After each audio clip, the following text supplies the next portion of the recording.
Hey, what's up? What do you think of my mask? Yeah, seems kind of unrelated. Actually, a little painful to take off. Actually made it for a video, or I just made it. And then sometimes my other channel, I sometimes do some creative stuff. Anyways, in this video, we're going to talk about, this is based on an older article I wrote on ESL Insider called How to Move to Japan to Get Started Teaching English and Spend Less Money in the long run than the people who went there with a job lined up. How about that, huh? Now, I would say that most people think Japan is expensive to live in. I would say, in my experience, it's not expensive to live in. Not for me. Now, I think coming here as a tourist is expensive. More expensive than other Asian countries, however, some other Asian countries, but to live here, I don't think so. So, in this article, we're going to go over 3 steps. I'm going to give you 8 steps on how you can move here and get set up teaching English. Even if you're not even planning on teaching English, you could use this to move to Japan. The myth is that it's expensive. So step 1, do your research and choose a place. All right.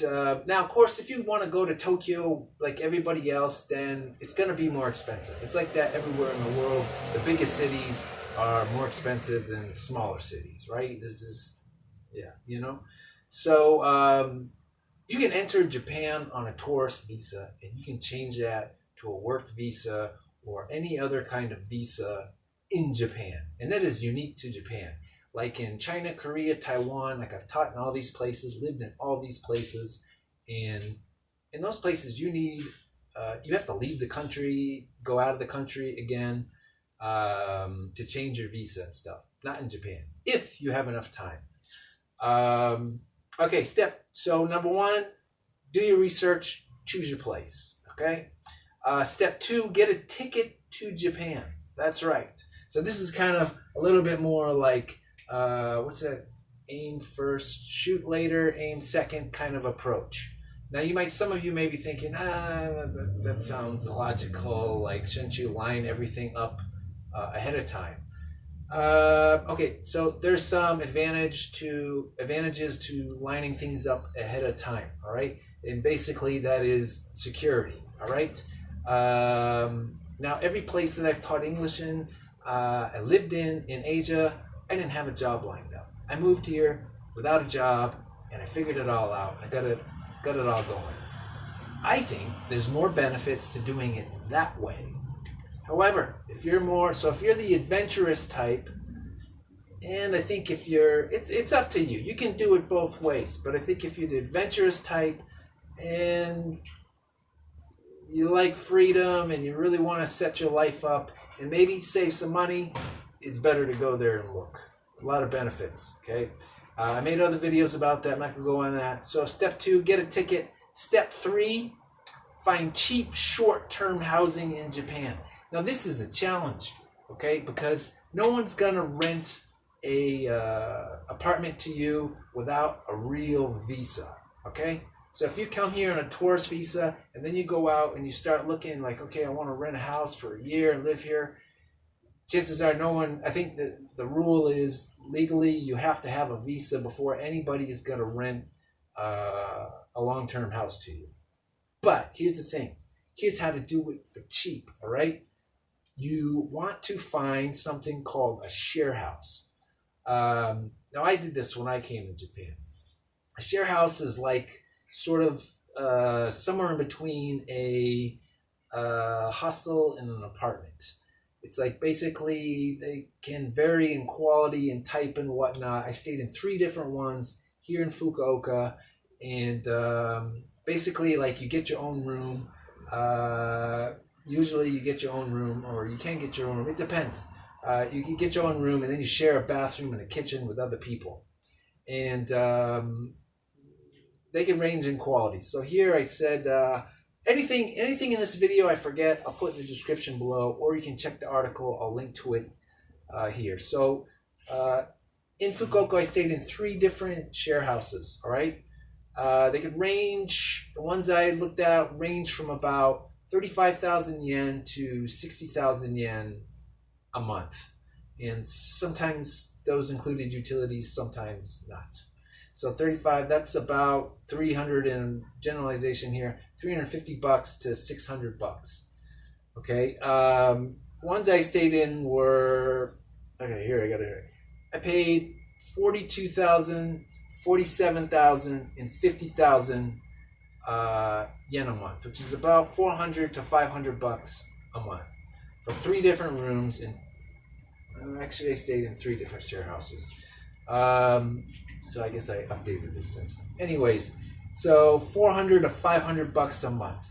Okay, and these share houses will rent to you for usually for a month at a time. Although the first one I stayed in said they wanted me to stay for 6 months, but you don't need a work visa to stay in one of these share houses. All right, so it's going to be way cheaper than a hostel. If you come over and stay in a hostel, you're going to be spending like last I knew, close to $30 a day or something like that.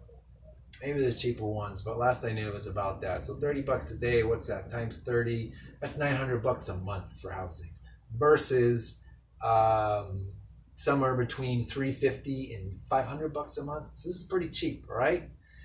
So your next step to do how to save money and move here cheaply is to get a bicycle, jitensha. That's what it's called, all right? Again, you might need a visa, a long-term visa to get a bike, or you might not. I didn't. I found a bike here. So if you go around, once you get here, you go to a bike shop and you ask around. Some of them might not sell you a bike unless you have a visa.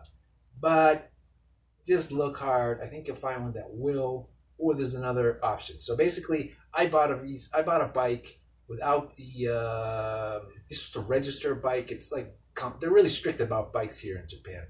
Like you're supposed to register the bike, all that. So look around, ask around. The other option, now this is sometimes there's abandoned bikes out there, and you got to be careful though, because you can get in trouble. Like if you're riding around on a stolen bike, and if they stop you. One time I got stopped on my bike. At that time, it wasn't registered. It's registered now, but it was my bike, and I did pay for it. It wasn't stolen or anything like that.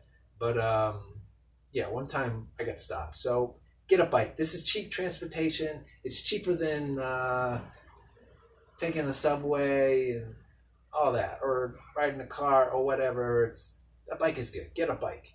I paid $60 for my bike in Japan. You know, it was like basically like kind of like a cruiser style bike. It's got a basket in the front and stuff, and good deal. Step 5. You can get a phone, and you can save money on basically what I did with my phone. I got something called Line Mobile, and pretty cheap. And then the good thing about that is I tethered my phone for my internet. I tethered at first. That's what I did. I tethered my internet to my phone, so I didn't have to pay additionally for an internet line. Line Mobile, and so, oh wait a second. Okay, before I got this order a little mixed up. To get a phone, you may need to get a visa. So the first, I got these backwards. My apologies. So the next thing you want to do is get a job, okay, and a visa, okay, and then get a job, get a visa, and as long as you have like probably. I did it in 6 weeks. As long as you have like 6 weeks left on your passport, or maybe even a month, there's time to change the visa in Japan. Okay, so you get a job, then you can change that visa, and you won't have to leave as long as you have enough time, right? Now, after you get a job, there's a lot of things you can do. Okay, you can get a phone. What I was saying. Recently, also, like, my neighbor, like, probably, how far is that? 40 yards across the way. Sometimes I can get their internet line, too. So, which is actually faster and better than the Line Mobile one. So look up Wi-Fi gun. This is pretty cool. You can like set up you can get internet lines from far away and stuff. So I kind of made this thing. I don't want to mess with this, but use an antenna, anyways, this is kind of off topic. So now after you get a job in a visa, you can get long-term housing. So you're gonna have to sign a contract and all that. And in Japan, you have big move-in fees often. So for me to move into this place, where I live right now, this place right here costs me about $300 a month. Pretty cheap, right? This is cheaper than, I lived in Changwon. I was just looking the other day at an old article I wrote. I paid $350 for a room in Changwon. Usually in Korea you get free housing and stuff. You don't have to worry about it. But one place I lived in Korea, I had to pay for the housing, and I paid $350, and it wasn't this nice. So I paid about 94,000 yen to move into here, which is close to $1,000, or close to maybe $900. And yeah, so you got to pay like some different. It's like a deposit. You got to pay fees to here and there. Sometimes you can pay more than that though. Sometimes you can pay like closer to like $1,500 to move into a place. But you dig. This is the advantage of being here. You got more opportunities. Now, if you come here, work for something like Interac or some big chain, something like that, they're gonna get your housing for you. And chances are that housing is going to be more expensive than what you can find on your own. So this is how I'm saying you could save money by doing it this way. You also have more options. Like if you're here, you can look, right? Okay, the next step, we're on step 8 here. Outfit your house for cheap. There's a great store here. It's called Daiso. It's a Japanese dollar store. They're all over Japan. They're in Korea. When I lived in San Francisco, there's a Daiso there. These are great. You can buy, it's like a dollar store. You can buy all kinds of cheap stuff. Anything from, they've got some food items and house like plates and cups and all that stuff. So you can outfit your house there. They don't have stuff like furniture. But about furniture and stuff, there's these things called recycle shops. All right, recycle shops, they'll have furniture, secondhand furniture and stuff. You can get that here. Yeah, how much money do you need to bring to Japan? Well, I think I came here with less than $3,000. The bottom line I wrote here: if you're frugal, 2 months rent in a share house, about $800. 2 months worth of food, $400 to $600.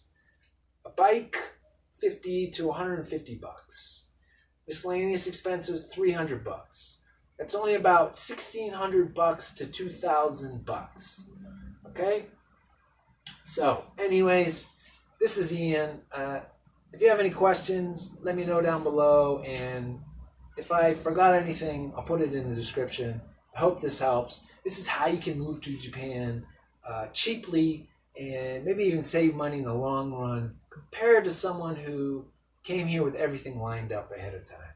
Because the point is, if you do it that way, the employer is going to put you where they want to put you, what's convenient for them, versus this way, you come here, you find it on your own. You're going to have more options. There's a lot of benefits and whatnot.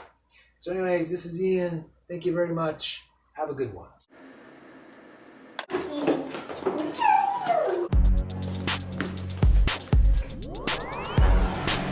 Yes, so